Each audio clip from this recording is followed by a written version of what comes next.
আসসালামু আলাইকুম প্রিয় দর্শক, আপনারা যে যেখান থেকে দেশ এবং দেশের বাইরে থেকে আপনারা যারাই আমার এই ভিডিওটি দেখতে পারতেছেন, আমি সবাইকে জানাই আন্তরিক শুভেচ্ছা এবং অভিনন্দন।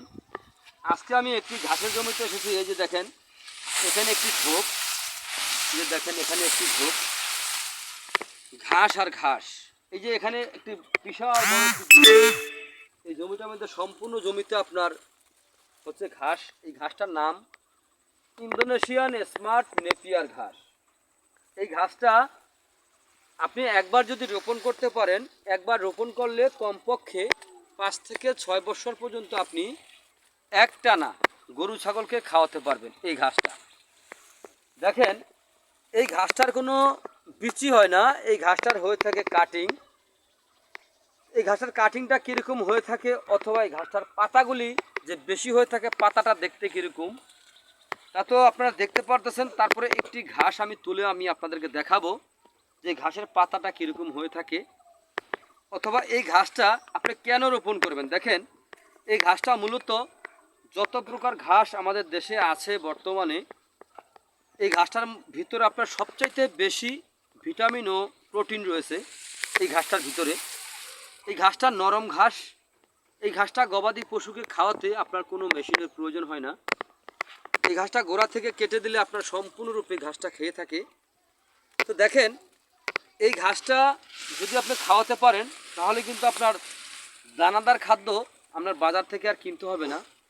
যদি কাঁচা ঘাসের মাধ্যমে যদি আপনি গরু অথবা ছাগল, ভেড়া কিংবা মহিষ যদি আপনি পালন করতে পারেন, তাহলে কিন্তু আপনার খুব সহজে আপনার খামারে আপনি সফলতা অর্জন করতে পারবেন। কারণ ঘাস আপনি একবার রোপণ করবেন জমিতে।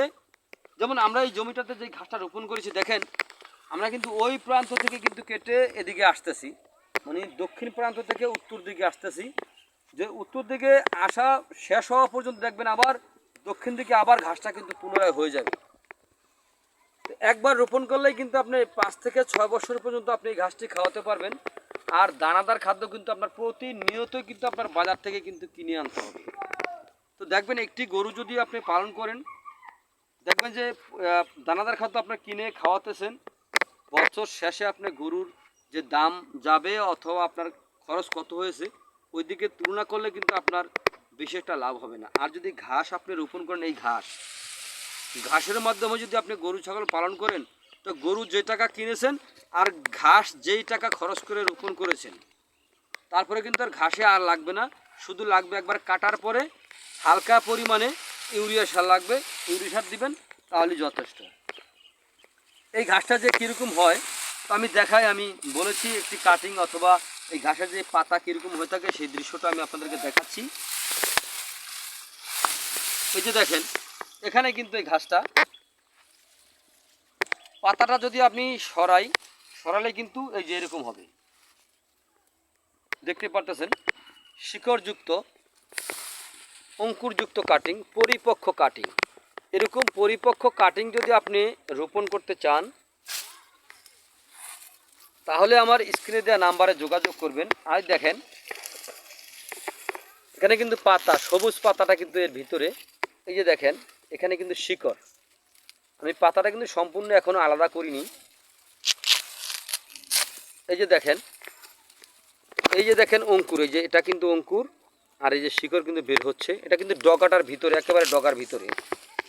আর এখন আমি কিন্তু শুকনো পাতা অথবা কাঁচা পাতাটা আমি সরিয়ে আমি আপনাদেরকে দেখাচ্ছি যে কীরকম হয়।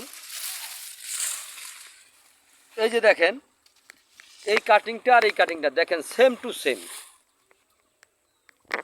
দেখতেই পারতেছেন আপনারা যে কাটিং কোনটা কীরকম। এটা কিন্তু আমি আগে ছেড়েছি, আর এটা কিন্তু আপনারা ছিঁড়তে দেখেন নাই, এটা কিন্তু আমি ছিঁড়তে দেখেছেন আপনারা। দেখেন হুবাহুব একই রকম কিন্তু কাটিং। তো এরকম যদি পরিপক্ক কাটিং যদি আপনারা সংগ্রহ করতে চান, রোপণ করতে চান, আগে একটি হিসেব করবেন যে বীজ যদি ভালো হয় তাহলে কিন্তু ফলন ভালো হবে। বীজ যদি আপনার নিয়ম হয় তাহলে কিন্তু ফলনও আপনার নিয়ম হবে।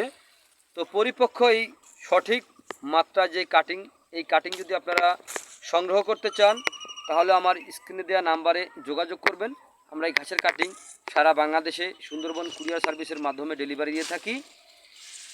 তো তো যদি আপনাদের কাটিংয়ের প্রয়োজন হয় আমি আবারও বলছি আমার স্ক্রিনে দেওয়া নাম্বারে যোগাযোগ করবেন। যদি আপনাদের কাছে আমার এই ভিডিওটি ভালো লেগে থাকে তাহলে আমার চ্যানেলটিকে সাবস্ক্রাইব করবেন, বেশি বেশি করে শেয়ার করবেন।